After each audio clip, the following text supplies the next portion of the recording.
இங்கே கொடுக்கக்கூடிய தகவல் எல்லாமே பார்த்தீங்கன்னா எஜுகேஷனல் பர்பஸ் மட்டுமே. வீடியோக்குள்ளே போகிறதுக்கு முன்னாடி டிஸ்க்ளைமர் ரீட் பண்ணிக்கோங்க. Good morning all silver and gold members. So இன்றைக்கி நம்மளுடைய ஃப்ரைடே மார்க்கெட்டுக்கான ஒரு அனலிசிஸ் பண்ணிடலாம். ஸோ இதெல்லாமே பார்த்தீங்கன்னா ஒரு எஜுகேஷனல் பர்பஸ்க்காக மட்டும்தான். நம்ம இங்கே கொடுக்கக்கூடிய அனலிசிஸ் மூலமாக நீங்கள் பை செல் பண்ணணும் அப்படிங்கிற எந்த விதமான கட்டாயமே கிடையாது. ஜஸ்ட் ஃபோக்கஸ் பண்ணுங்கள். மார்க்கெட் எப்படி ரூல் ஆகுது, எப்படி ரன் ஆகுது எல்லாமே ஃபோக்கஸ் பண்ணுங்கள். ஓகேங்களா? ஸோ இன்றைக்கி ஃப்ரைடே மார்க்கெட், மேக்ஸிமம் நம்ம மண்டே மார்க்கெட்டு தான் பார்த்தீங்கன்னா ஃபஸ்ட்டு ஒரு டெக்னிக்கல் அனலைசிஸ் பார்த்துட்டு தென் நம்ம ஸ்னைப்பருக்குள்ளே போகும்.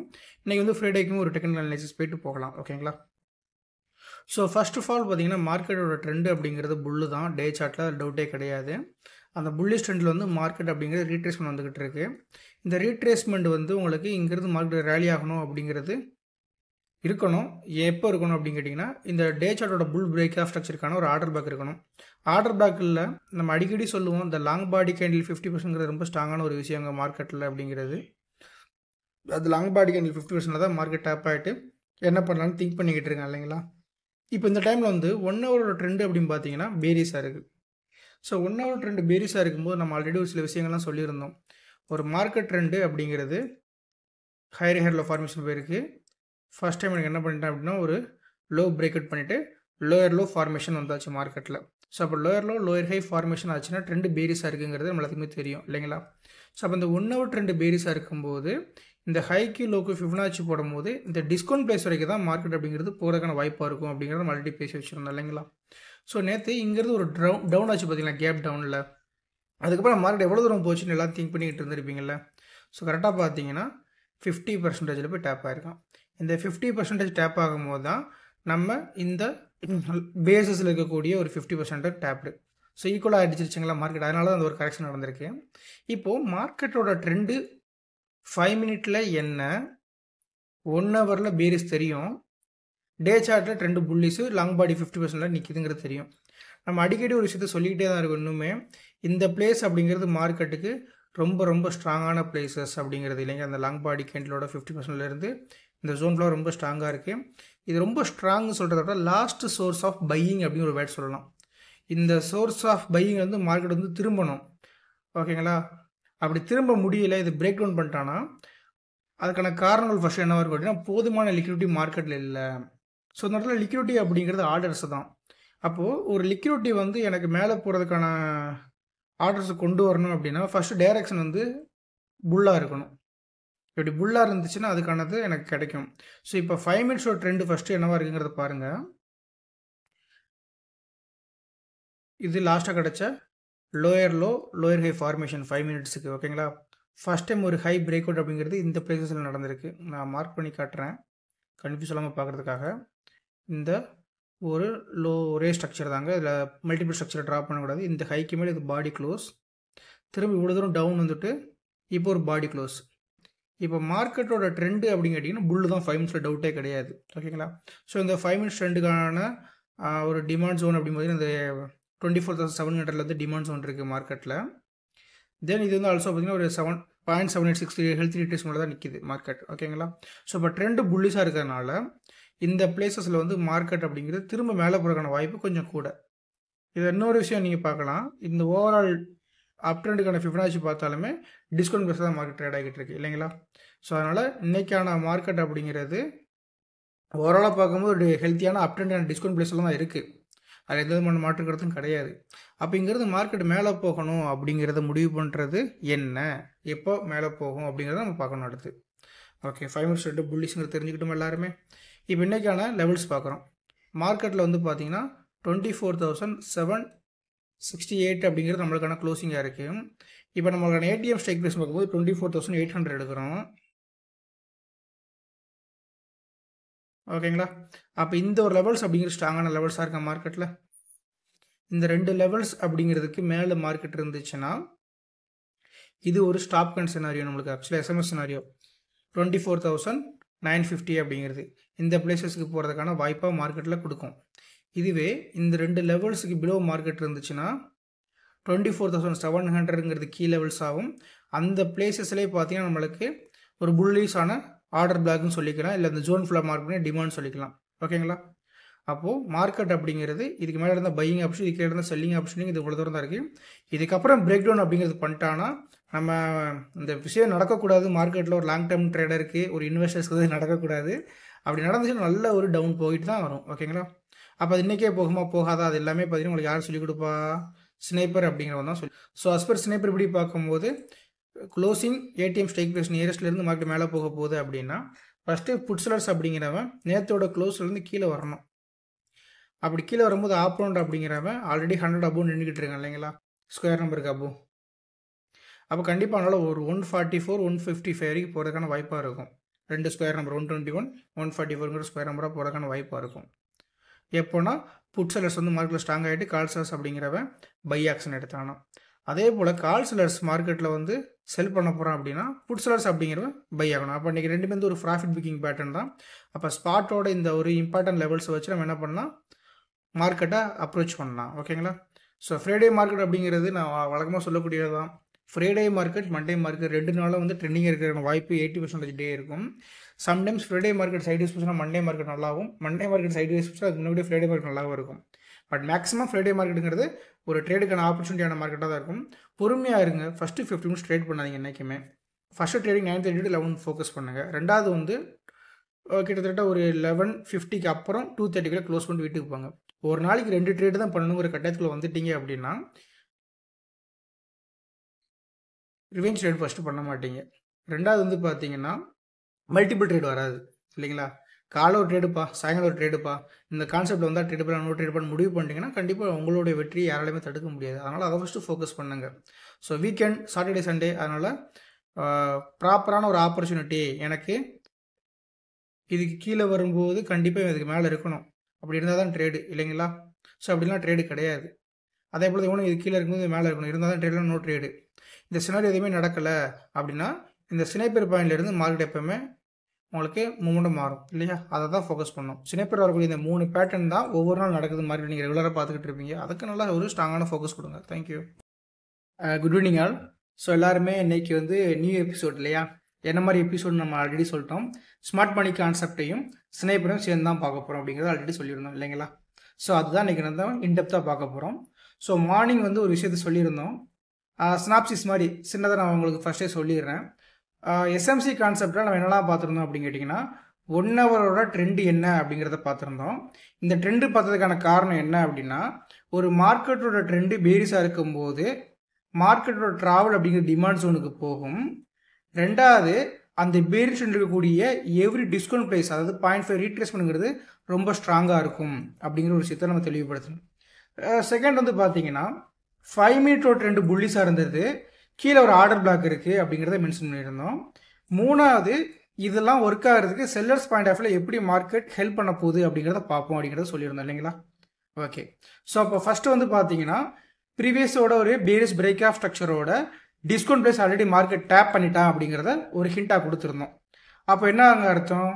எப்போவுமே டிஸ்கவுண்ட் ப்ரைஸ் டேப் பண்ணிச்சுன்னா நம்ம 2 விதமாக பார்ப்போம். ஒன்று இந்த லோ டு ஹை ஃபிபனாச்சி போடும்போது செட்டிங்ஸில் ஸ்டைலில் 1.6 வந்து ஒரு டேப் பண்ணிட்டீங்க அப்படின்னா அது முதல் டார்கெட்டாக இருக்கும். அப்படி இல்லைன்னா இந்த ஹை லோ தென் ரீட்ரேஸ்மெண்ட் கொடுத்தீங்கன்னா ஃபைனல் டார்கெட்டு இந்த 1.6 இருக்கும் 24,000. ஓகேங்களா? ஓகே. அப்போது ஓபி டேப் ஆயிடுச்சு. இப்போ 5 மினிட்ஸோட ட்ரெண்ட் வச்சு பார்க்கும்போது இங்கே ஒரு ஆர்டர் பேக் கொடுத்து வச்சுருந்தோம். எங்கே எக்ஸாக்ட்லி இந்த ஒரு ஹையர் ஹேரில் ஃபார்மேஷன் எனக்கு மார்க்கெட்டில் கொடுத்ததுக்கப்புறம் இங்கே இருக்கக்கூடிய ஒரு பேஸ் டிமாண்ட் வந்து நம்ம ஆர்டர் பேக் கொடுத்து வச்சுருந்தோம் இல்லைங்களா? ஸோ மார்க்கெட்டு இன்னைக்கு வித்தின் 15 மினிட்ஸ் டேப்டு 5 நிமிஷம் முடிக்கும் அந்த இடத்துல டேப் ஆயிடுச்சு. அங்கேருந்து ஒரு சாலிடான ரிவர்சல் கொடுத்தது. ஸோ இந்த சாலிடான ரிவர்சல் அப்படிங்கிறது அஸ் பர் எஸ்எம்சி கான்செப்டில் மார்க்கெட்டோட 2 புல்லிஸாக இருந்தது. அதுக்கான ஆர்டர் பேக் கிடச்சது. அங்கே டேப் பண்ணால் அதனால் மார்க்கெட் மேலே போனது. சூப்பர், முடிஞ்சு போச்சு. ஸோ இது வரைக்கும் ப்ராப்பராக எஸ்எம்சி ரூலை அதாவது ஒரு டெக்னிக்கல் அனாலிசிஸ் வச்சு எப்படி மார்க்கெட்டை வந்து ட்ரேட் பண்ணுவோம் கிடச்சிருந்தது. ஆனால் அதுக்கப்புறம் மார்க்கெட்டில் ப்ரீவியஸ் டேவோட க்ளோசிங் பாயிண்ட்டும் அதனால் கிடச்ச ஏடிஎம் ஸ்ட்ரைக் ப்ரைஸும் வந்துட்டாங்க ஸ்ட்ராங்கஸ்ட் ஒன்று. ஸோ அப்போ இந்த டெக்னிக்கல் அனாலிசிஸ் படி இன்றைக்கி மார்க்கெட் ஃபர்தராக நல்ல ரேலி அப்சைடில் கொடுத்துருக்கணும் அப்படின்னா ஃபஸ்ட்டு ஒரு விஷயம் 1 ஹவரோட ட்ரெண்டு பேரிஸ் இருந்ததுனால ட்ரெண்டு வந்து எனக்கு கீழ் நோக்கி போகும் இல்லையா? டிமாண்ட் நோக்கி தான் போகும்.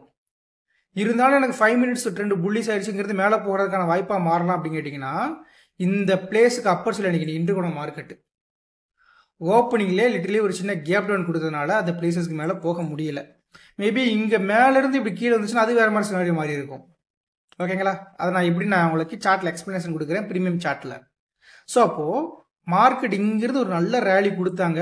கிட்டத்தட்ட நீங்கள் ரிஸ்க் ரிவார்டு, ஏன்னா எஸ்எம்சினாலே ரிஸ்க் ரிவார்டு தான். அப்போது இது வந்து உங்களோட என்ட்ரி பாயிண்ட் எடுத்துக்கோங்க. So this is our entry point. Stop loss அப்படிங்கிறது இது லோ கீழே தான் நிறைய பேர் வைப்பாங்க. பட் இது வந்து ஒரு இம்பேலன்ஸ் கிட்டான ஃபேக்ட். நம்மளோட ஓன் ரூலு நம்ம சொல்லுவோம் எஸ்எம்சி கான்செப்டில். ஸோ அப்போ டார்கெட் அப்படின்னு பார்த்தீங்கன்னா இந்த பிளேசஸில் என்ட்ரி எடுத்ததுக்கு மார்க்கெட்டோட ஃபுல் டார்கெட் அப்படிங்கிறது இந்த ப்ரீவியஸோட high point risk reward. So இதோட 50% டார்கெட்டுங்கிறது இந்த ஹைட்டில் ஃபிஃப்டினாச்சு போடும்போது வரக்கூடிய இந்த 0.5 டிஸ்கவுண்ட் ப்ரைஸு. ஓகேங்களா? எங்கேயாவது போயிருக்கணும். இதெல்லாம் போகணும் அப்படின்னா நான் காலையில் சொன்ன மாதிரி தான் இதுக்கு மேலே இருந்து மார்க்கெட் வந்துட்டு போயிருக்கணும். ஆனால் அப்படி நடக்கலை மார்க்கெட், இல்லைங்களா?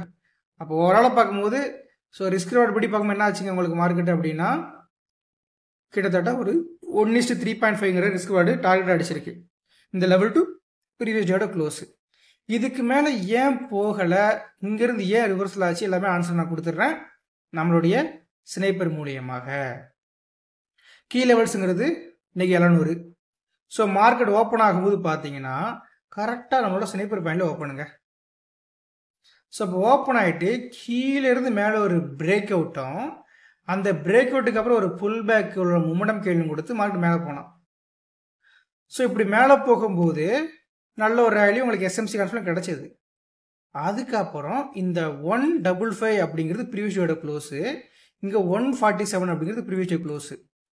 அப்போது மார்க்கெட் நேற்று 24,658 ஐ திங்க், சரியா ஞாபகம் இல்லையே, ஓகே சாரி, 768ங்கிறது க்ளோசிங் வேல்யூ, 24,800ங்கிறது ஏடிஎம் ஸ்டேக் ப்ரைஸை எடுத்திருந்தோம். இந்த இடத்துல மார்க்கெட் அப்படிங்கிறது க்ளோஸ் ஆனதுக்கான காரணம் 24,700 புட் செல்லர்ஸும் 24,900 கால் செல்லர்ஸும் மாற்றி மாற்றி ஃபைட் பண்ணிக்கிட்டு இருக்காங்க. கால் செல்லர்ஸ் மார்க்கெட் கீழே போகணும் செல் பண்ணுவான், புட் செல்லர்ஸ் மார்க்கெட் மேலே போகணும் செல் பண்ணுவான். இதனால் மார்க்கெட் 24,800 இருந்தது. ஸோ இப்போ இன்னைக்கான மார்க்கெட் நேத்தோட க்ளோஸுக்கும் க்ளோசிங் கிடச்சி ATM strike price below trade ஆகிட்டு இருக்கு. அப்போ பிலோ ட்ரேட் ஆகிட்டு இருக்கும்போது யாரோட கை ஓங்கி நிற்கும்? கண்டிப்பாக மார்க்கெட் கீழே போகணும்னு நினைக்கக்கூடிய கால் செல்லர்ஸோட கை ஓங்கி நிற்கும். கரெக்டுங்களா? அப்போ கால் செல்லர்ஸ் அப்படிங்கிற ப்ரீவியஸ் டேவோட க்ளோஸுக்கு அப்பர் சைடு போகவே இல்லை அப்படின்னா ஸ்டில் அவன் ஸ்ட்ராங்காக இருக்கான். அதே போல் 24,800 புட் செல்லர்ஸோட ப்ரீமியம் பார்த்தீங்கன்னா நேத்தோட க்ளோஸ்க்கு அப்பர் சைடு ட்ரேட் ஆகிட்டு இருக்காங்க. திங்க் பண்ணி பாருங்க, மார்க்கெட்டோடைய ஏடிஎம் க்ளோசிங் ப்ரைஸுக்கு அப்பர் சைடு ஸ்பாட்டு போயும் புட்டோட ப்ரீமியம் எப்பவுமே ப்ரீமியம்ங்கிறது டிகே நடக்கணும். கரெக்டுங்களா? ஸோ 24,768க்கு மேலே மார்க்கெட் போயும் புட்டோட ப்ரீமியம் டிகே ஆகிட்டு க்ளோஸு கூட டச் ஆகலை. லாஜிக் புரியுதுங்களா? இந்த லாஜிக் தெரிஞ்சுக்கணும் எல்லாத்துக்குமே. அப்போ இந்த கண்டிஷன் வைஸ் பார்க்கும்போது கால் செல்லர் ஸ்ட்ராங்காக இருக்காங்க, புட் செல்லர்ஸ் எல்லாருமே பை பண்ணுறதுக்கு ரெடியாக இருக்காங்கங்கிற லாஜிக்கில் வந்துருச்சா மார்க்கெட்டுக்குள்ள. ஸோ அப்போது அஸ்பர் எஸ்எம்சி கான்செப்ட் படி ஃபுல் டார்கெட் ஏன் போகாது அப்படிங்கிறதுக்கான ஒரு ஆன்சர் கிடச்சிருச்சா இந்த 2 சார்ட்டில்? சரி ப்ரோ, அப்போ க்ளோஸ் பிலோ இருக்கும்போது ஆப்போனண்ட் க்ளோஸ் அபோவ் நிற்கிறான் பாருங்க. இன்னொரு ஜாக் பாட்டு ஓடிஎம் கூட க்ளோஸ் அபோவ் நிற்கிறான். ஓடிஎம் ப்ரீமியமே டிகே ஆகலை. அப்போ க்ளோஸ் பிலோ இருக்கும்போது ஆப்போனண்ட் அப்படிங்கிறவன் ஸ்ட்ரைக் ப்ரைஸ் 121 அபோவ் இருந்துச்சுன்னா 144, 169 அப்படியே 2 ஸ்கொயர் நம்ம டார்கெட்டா அடிச்சிட்டானா? சில பேர் பிரேக் அவுட் பண்ணும்போது சஸ்டைன் பிலோ இருக்கும்போது திரும்ப ஒரு டார்கெட்டு 116 அபோவ் இருக்குது, 196, 225 எல்லா டார்கெட் அடிச்சிருச்சா மார்க்கெட்டு? அப்போது நம்ம காலையிலே சொல்லியிருந்தோம் இது வந்து ஒரு இன்வெஸ்டர்ஸுக்கான பையிங் சோர்ஸாக இருக்கணும். இது கீழே போச்சுன்னா மார்க்கெட் வேகமாக ஃபால் ஆகும். ஸோ இந்த லாங் கன்சால்டேஷன்லாம் என்ன அப்படின்னா முட்டி கொடுத்து நிப்பாட்டிட்டு இருந்தாங்க மார்க்கெட்டை. அது எப்போ பிரேக் டவுன் பண்ணிச்சோ அதுக்கப்புறம் மார்க்கெட்டு சாலிடாக பறந்துட்டான். ஆனால் அது பிரேக் டவுன் ஆகிடுச்சுங்கிறது ஸ்னைப்பர் யாரெல்லாம் ஃபாலோ பண்ணிக்கலாம் எல்லாத்துக்குமே தெரிஞ்சிருக்கும். கரெக்டுங்களா? ஸோ லாஜிக்கல் புரியுதுங்களா இப்போது? ஸோ இப்போ SMC with smart money concept combine பண்ணி பார்க்க முடியுதுங்களா? இனிமேல் வரக்கூடிய எல்லா விதமான போஸ்ட் மார்க்கெட் அனலைசிஸும் ப்ரீ சார்ட்டும் இதை மாதிரி தான் இருக்கும். இதெல்லாம் எதுக்கு கொடுக்குறோம்? Think about it. எந்த மெண்டாட்டையும் போக தேவையில்ல. தமிழ் ஸ்டாக் யூடியூப் சேனலை வந்து கண்டினியூஸாக வாட்ச் பண்ணால் போதும். சுந்தர்னு ஒருத்தர் இருப்பார், அவர் கொடுக்கக்கூடிய கண்டென்ட் அப்படிங்கிறது நின்று பேசும் காலத்துக்கும், இல்லைங்களா? நான் எதையுமே ஒழிச்சு மறைக்கலை. இந்த 24,800 லெவல்ஸ் எப்படி இருந்துச்சுன்னு சொல்லிட்டேன். 24,700 லெவல்ஸ் நேற்றோட 50 மினிட்ஸோட டிஸ்கவுண்ட் ப்ரைஸு எல்லாமே நான் ஓப்பனாக கொடுத்துட்டேன். இங்கே மறைக்கிறதுக்கு ஒன்றுமே இல்லை, ஓகேங்களா? ஸோ இது வந்து இன்னும் நிறைய பேருக்கு போய் சேரணும் தமிழ் பீப்புள்ஸுக்கு. ஏன் அப்படின்னா மென்டார்ஷிப் போகிறத குறைங்க, ஓனாக ரிசர்ச் பாருங்கள். நான் ஒரு விஷயத்தை கொடுக்குறேன்னா இதை நீங்கள் வந்து பாருங்கள், 3 மாதம் பாருங்கள், ஜம்ப் பண்ணாதீங்க, வேறு ஸ்ட்ராட்டஜிக்கு ஜம்ப் பண்ணாதீங்க. 1000-2000 குவான்டிட்டி போட்டு பைசெல் காட்ட தான் செய்வாங்க. அவங்க காட்டுறாங்கன்னா அதுக்கு பின்னாடி அவங்களோட எக்ஸ்பீரியன்ஸ் இருக்கும், ஓகேங்களா? ஸோ அதனால் இந்த இடத்துல வந்து நீங்கள் எந்த விதமான ஒரு ஸ்ட்ராட்டஜி எடுத்தாலும் அதோட எக்ஸ்பீரியன்ஸ் கெயின் பண்ணுங்கள். 4 வருஷம் கஷ்டப்பட்டு ஒரு விஷயத்தை கண்டுபிடிக்கிறோம், அதை வந்து ஃப்ரீயாக ஒரு பிளாட்ஃபார்மில் கொடுக்குறோம். ஏன்? அதை திங்க் பண்ணிவிட்டு இந்த வீடியோக்கான சப்போர்ட் கொடுங்க. தென் இந்த வீடியோ எப்படி இருந்துன்னு சொல்லிட்டு கீழே உங்களோட கமெண்ட் செக்ஷனில் தாராளமாக கமெண்ட் பண்ணலாம். தேங்க்யூ.